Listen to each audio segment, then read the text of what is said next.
Welcome dear रॉकर्ट्स। आज हम देखने वाले हैं एक मेमोरेबल फैंटेसी मूवी जिसका नाम है द BFG, जो कि रिलीज हुई थी 2016 में। मूवी की शुरुआत में दिखाते हैं एक छोटी सी बच्ची को जिसका नाम सोफी है, जो कि एक अनाथ आश्रम में रहती है बिकॉज अनफॉर्चुनेटली उसके माँ बाप अब इस दुनिया में नहीं रहे।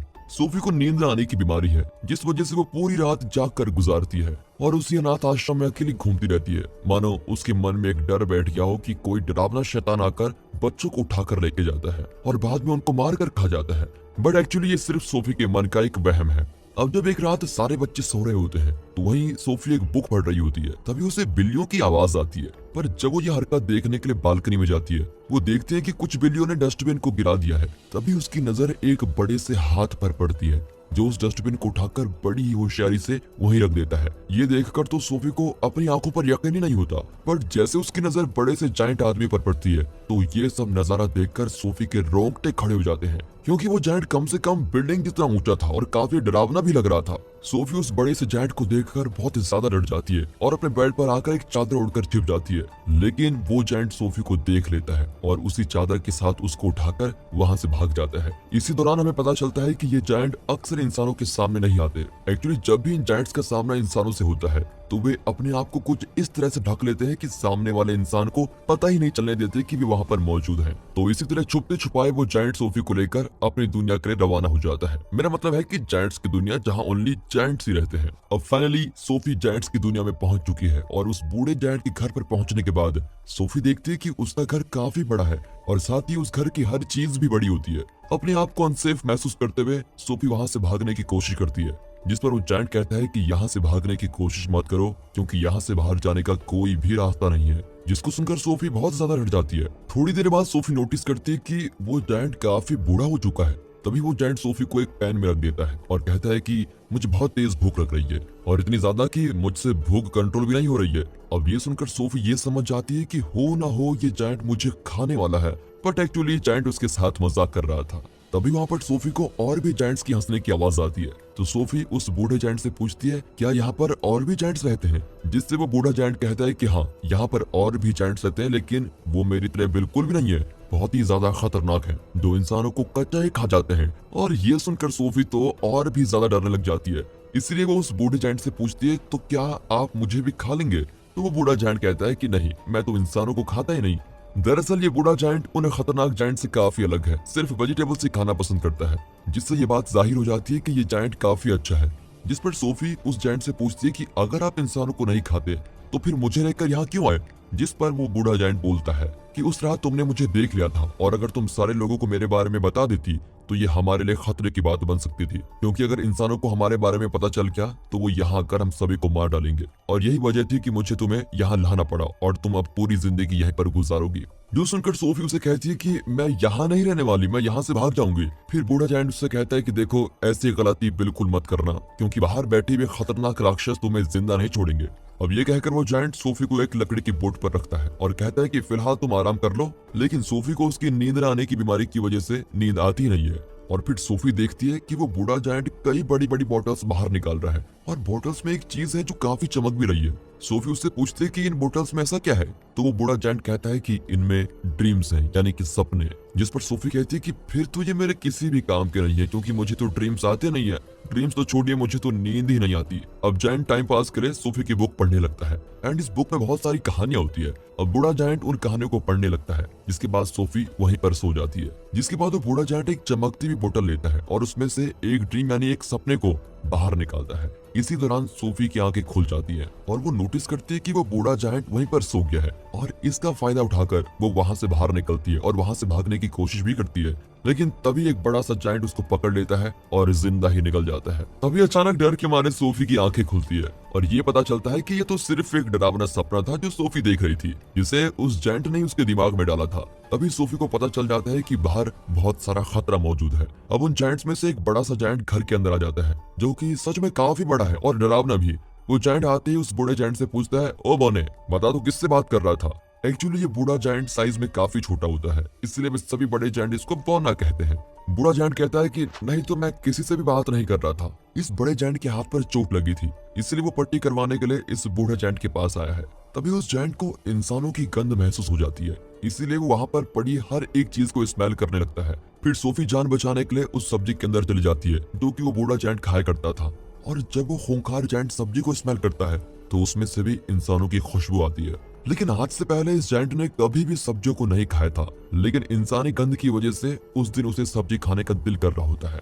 ये देखकर बूढ़ा जायंट कहता है कि अरे ये तुम क्या कर रहे हो, तुम भूल गए क्या, तुम सब्जियां नहीं खाते हो, तुम तो इंसानों को खाते हो। जिस पर वो जायंट कहता है कि हाँ, मैं कैसे भूल गया कि मैं तो सब्जियां खाता ही नहीं। जिसके बाद वो जायंट उस सब्जी को वहीं पर फेंक देता है और जैसे तैसे सोफी की जान बच जाती है और फिर वो जायंट वहां से चला जाता है। अब आगे इस बूढ़े जायंट को कहीं काम से जाना होता है जिसके लिए सोफी साथ जाने के लिए फोर्स करती है, लेकिन बूढ़ा जायंट उसे खतरे में नहीं डालना चाहता, जिस वजह से वो उसे मना कर देता है। लेकिन सोफी की लाख जिद के कारण उसको मानना पड़ता है। लेकिन अभी बाहर जाना बहुत खतरा होता है क्योंकि सारे जायंट्स बाहर सो रहे हैं, लेकिन उन्हें अभी कैसे भी करके जाना है, तो वो उनके बीच से ही गुजरने का सोचते हैं। लेकिन एक हलचल के कारण उन सारे जायंट्स की आंखें खुल जाती हैं और वो उस बूढ़े जायंट को देख लेते हैं, जिसके बाद वे सारे शैतान जायंट्स मिलकर उस बेचारे बूढ़े जायंट को बहुत परेशान करने लगते हैं और उसके साथ बहुत सारे उटपटांग हरकतें भी करते हैं, मानो कि वो उनके लिए खिलौना हो। और तभी इस चीज का फायदा उठाकर सोफी एक गाड़ी के पीछे छिप जाती है। इसी बीच अब बूढ़ा जायंट आसमान की तरफ इशारा करके कहता है कि वो देखो, बारिश होने वाली है। तभी वो जायंट्स देखते हैं कि आसमान में बादल बने हुए हैं और बारिश होने वाली है, क्योंकि वे सारे जायंट्स पानी को देखकर बहुत डरते हैं। तभी वहां पर सच में बारिश होने लगती है और वे सारे जायंट्स डरकर वहीं आसपास छिप जाते हैं। और इसी के साथ मौके का फायदा उठाकर वो बूढ़ा जायंट सोफी को लेकर वहां से निकल जाता है और ये दोनों फिर पहाड़ों की ओर चलने लगते हैं। फिर देखते ही देखते बादलों को क्रॉस करते हुए आगे निकल जाते हैं, जिस नजारे को देखकर तो सोफी बहुत ही खुश हो जाती है। इसी बीच वो बूढ़ा जायंट सोफी से कहता है कि मेरे कान इतने तेज हैं कि मैं इस दुनिया की हर एक आवाज को सुन सकता हूँ। फॉर एग्जाम्पल चिड़िया, कीड़े मकोड़े, पंक्षी, एनिमल्स, इन सभी की आवाज को सुन सकता हूँ। इसके बाद दोनों एक लेक के पास पहुंच जाते हैं, जिसके पास एक बहुत ही बड़ा और खूबसूरत ट्री होता है, जहाँ पर ये बूढ़ा जायंट और सोफी पानी में कूद जाते हैं और फिर लेक के दूसरे किनारे पर पहुंच जाते हैं। यहाँ होती है ड्रीम्स की दुनिया, जहाँ उस ट्री से ड्रीम्स की बूंदें गिर रही होती हैं और इन्हीं ड्रीम्स को कैच करने के लिए ही वो बूढ़ा जायंट यहाँ पर आया करता था। और फिर सोफी और वो बूढ़ा जायंट मिलकर बहुत सारे ड्रीम्स को पकड़ लेते हैं, जबकि इनमें अच्छे और बुरे दोनों ड्रीम्स शामिल होते हैं और काफी सारे ड्रीम्स को पकड़कर ये घर वापस लौटते हैं। और इसी बीच आपको ये तो पता चल गया होगा कि इन दोनों के बीच काफी गहरी दोस्ती हो गई है। इसी बीच वो बूढ़ा जायंट सोफी को बताता है, सब लोग मुझे बोना कहते हैं और मेरे साथ उटपटांग हरकतें भी करते हैं। वो साथ में ये भी बताता है, बहुत वक्त पहले यहाँ कोई एक ऐसा भी था जो मुझे बिग फ्रेंडली जायंट कहकर पुकारता था और वो मुझे बहुत ही अच्छा लगता था। ये सुनकर सोफी फिर से उसे बिग फ्रेंडली जायंट कहकर पुकारती है, जिसको सुनकर बूढ़ा बहुत खुश हो जाता है। अब फाइनली ड्रीम्स पकड़ने के बाद ये दोनों सिटी में घूमते फिरते हैं, जहाँ पर बच्चे अपने अपने घरों में सो रहे हैं और वो बूढ़ा जायंट सब बच्चों को उनकी ड्रीम्स देता है ताकि बच्चों को सपने में अच्छे सपने मिल सके। यहाँ पर सोफी उससे पूछती है, क्या ड्रीम्स के बारे में आपको आपके पेरेंट्स ने बताया था? तो वो कहता है कि जायंट्स के पेरेंट्स नहीं होते। फिर सोफी पूछती है कि आखिर आपकी एज कितनी है? तो वो जवाब देता है कि जितनी उम्र इस दुनिया की है उतनी ही उम्र मेरी है। मतलब जब से ये दुनिया बनी थी तब से जायंट भी धरती पर आ गए थे, वे बस इंसानों से छुपे रहते हैं, इसलिए अब तक उन्हें कोई देख नहीं पाया। आगे फिर ये दोनों वहां से जाने लगते हैं तो सोफी पूछती है कि आखिर मेरा ब्लैंकेट कहाँ पर है? असल में सोफी का ब्लैंकेट जायंट्स की दुनिया में ही रह गया था। वो उस समय छूटा था जब शैतानी जायंट्स और उस बूढ़े का सामना हुआ था। अब इस बात से बूढ़ा जायंट बहुत परेशान हो जाता है, इसलिए वो सोफी से कहता है कि अब मैं तुम्हें अपने साथ नहीं ले जा सकता, क्योंकि अब तक उन जायंट को पता चल गया होगा कि मेरे साथ एक इंसान रह रहा है। वो आगे बताता है कि बहुत साल पहले मुझे एक बच्चा मिला था और वो भी तुम्हारी तरह बहुत ही इनोसेंट और बहुत ही प्यारा था। उसने भी तुम्हारी तरह मुझे देख लिया था और मजबूरन मुझे उसे भी अपने साथ लाना पड़ा। उस बच्चे ने मुझे पढ़ना सिखाया और जिस जैकेट को तुमने पहना हुआ है ना, वो उसी बच्चे की जैकेट है। लेकिन इससे पहले कि मैं उस छोटे बच्चे को उसकी दुनिया में वापस ला सकता, तब तक काफी देर हो चुकी थी और अब मैं ये बिल्कुल नहीं चाहता कि जो उस बच्चे के साथ हुआ वो तुम्हारे साथ भी हो। और इसी वजह से वो सोफी को वहीं छोड़कर जाने का फैसला करता है। हालांकि सोफी उसे खूब मना करती है, लेकिन वो उसकी बात नहीं मानता। अब जायंट की जिद की वजह से सोफी उस बालकनी से ही कूद जाती है, क्योंकि उसे पता है कि वो उसको बचा लेगा और ऐसा ही होता है। वो जैसे ही बालकनी से कूदती है तो वो बूढ़ा जायंट उसे बचा लेता है और फिर ना चाहते हुए भी उस बूढ़े जायंट को सोफी को अपने साथ ले जाना पड़ता है। अब कहानी रुख मोड़ लेती है, जहाँ बाकी सारे जायंट इन दोनों के आने का वेट कर रहे होते हैं, क्योंकि बाकी सारे जायंट को ये पता चल चुका था कि उस बूढ़े जायंट के पास एक इंसान भी है। इसलिए बाकी सारे जायंट ये जानना चाहते थे कि वह इंसान कौन है और इस वजह से वो ब्लैंकेट की खुशबू की मदद से उस बूढ़े के घर को पूरा चेक करते हैं। लेकिन होशियारी से बूढ़ा जायंट उस ब्लैंकेट को जला ही देता है ताकि उसके खुशबू की मदद से जायंट्स सोफी को ना ढूंढ पाए। अब बूढ़ा जायंट उन सभी जायंट्स को अपने घर से जाने के लिए कहता है। तभी फिर सोफी वहां की दीवार पर एक पेंटिंग देख लेती है जो कि क्वीन की होती है। जिसको देखकर सोफी को एक बेहतरीन आइडिया आता है और वो उससे कहती है कि क्यों ना हम प्रिंसेस के लिए एक ड्रीम बनाते हैं जिसमें आप ये बताना कि एक जायंट की दुनिया पाई जाती है जो कि इंसानों की दुनिया में ही है और वे सारे जायंट इतने खतरनाक हैं कि बच्चों को मारकर खा जाते हैं और इसी ड्रीम में आप हम दोनों को भी शामिल कर लेना ताकि जब हम प्रिंसेस के सामने जाएंगे तो वो हम दोनों को पहचान पाए। जिसको सुनकर बूढ़ा जायंट कहता है कि ठीक है और वो एक अनोखी ड्रीम बनाता है जिसमें वो सिटी के बहुत सारे मिसिंग बच्चों की डिटेल्स डाल देता है और फिर वो इस ड्रीम को लेकर प्रिंसेस के पास पहुंचता है और प्रिंसेस की नींद में उसे डाल देता है और प्रिंसेस वो सब कुछ देख लेती है जो ये उसको दिखाना चाहते हैं। आगे जब प्रिंसेस की आंखें खुलती है तो वो बहुत ही ज्यादा डरी भी होती है। फिर प्रिंसेस अपने इस ड्रीम के बारे में अपने केयर टेकर को बताती है जिसका नाम मेरी है, जिस पर मेरी कहती है कि आप प्लीज परेशान मत हो, ये तो सिर्फ आपका एक ड्रीम था। लेकिन क्वीन जब वो न्यूज़पेपर पढ़ती है और उसे वही न्यूज दिखाई देती है जो कि उसने कल रात अपने सपने में देखी थी कि बहुत सारे बच्चे घर से गायब हो रहे हैं, तभी क्वीन पर्दा हटाने के लिए कहती है और जैसे ही पर्दा हटाया जाता है तो वहां पर सोफी मौजूद होती है। असल में ये चीज भी उन लोगों ने ड्रीम में डाल दी थी। अब सोफी उस बूढ़े जायंट के बारे में सच बता देती है और साथ ही साथ प्रिंसेस से वादा भी लेती है कि जब बूढ़े जायंट यहाँ पर आएंगे तो आप या आपके लोगों ने कोई नुकसान नहीं पहुंचाएंगे। थोड़ी देर बाद बूढ़ा जायंट आता है और बड़े रिस्पेक्ट के साथ रानी के सामने झुक जाता है और फिर क्वीन भी अपने वादों को पूरा करती है। वैसे मैं आपको एक बात बता दूं कि बूढ़े जायंट के यहाँ आने से पहले सोफी ने उसको सब कुछ सिखा दिया था कि आपको रानी के सामने कैसे पेश आना है। आगे फिर प्रिंसेस उसको खूब अच्छे तरीके से वेलकम करती है और उन्हें बहुत ही अच्छी दावत भी देती है।